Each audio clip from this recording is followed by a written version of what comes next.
বনি আমি অটো চালাই তো আজকে বিচ্ছুমনি আমি দাঁড়াই আসলাম টিপের লেগে তো তারা দুইজন ছেলে আয়া আনুমানিক টাইম কটা হবে? এই তো অনুমানিক 8:30 থেকে 9টা বাজলো। তো দুইজন আয়া কইতাছে তারা দনপুর ইন্দুরিয়া যাব। তো আমি কইছি এমন এমন 250 টাকা দিব। তো তারা রাজি হয়েছে। তো দনপুর যাইতে যাইতে রবীন্দ্রনগর গিয়ে তারা কয় তারা বাড়ি রাজনগর দিয়ে নিয়ে নামাই দিয়ে এমন।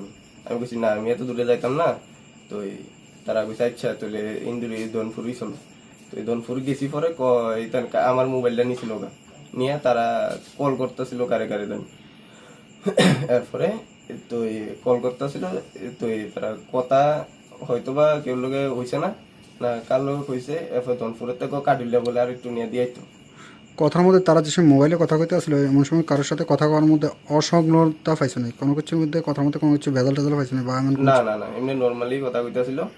তো তারা আমার লেয়ার পরে কাটিলে গেছে। আমি প্রথম দনপুর যাও না আমি কইছি যে আমার তো এনো বন্ধুর বাড়ি আছে দুইজন তুমি কার বাড়ি যাবে আমি এনো চিনি আমি চিন পরিচিত আছে।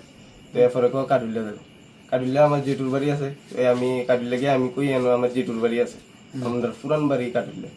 তো তারা এরপরে কিটা করছে তারা আবার ঘুরে এদিকে করছে নাইসানি মুড়া আয়া পড়ছে এদিক দিয়ে ঢুকিয়া মিল্কি ভাড়ার থেকে একজন উঠছে আগে আসলো দুইজন এরপরে উঠছে একজন তিনজন। প্রথম কি মিল্কি ভাড়া গেছে না নাইসিরাম গেছে?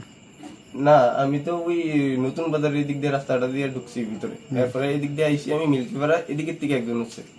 তো এদিক দিয়ে আমার কইতাছে ডাইন সাইডে একটা রাস্তা ছিল মিল্কি ভাড়ার থেকে ওইটা দিয়ে গেলে বলে শর্টকাট হইব।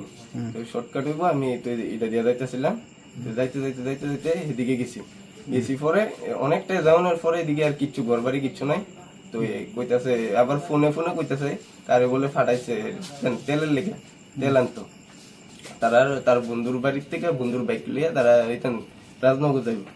তো এটা কোনো তো আমার বিশ্বাস হয়েছে হয়তো বা বাড়ি আছে তারা বিপদে পড়ছে তো আমি নিয়ে দিয়ে আইতেছিলাম।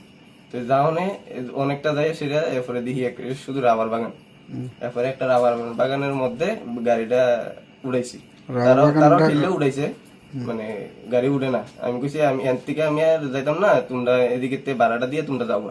তো তারা তার ওই ঠেললে উড়াইছে একটু সামনে নিয়ে দিয়া।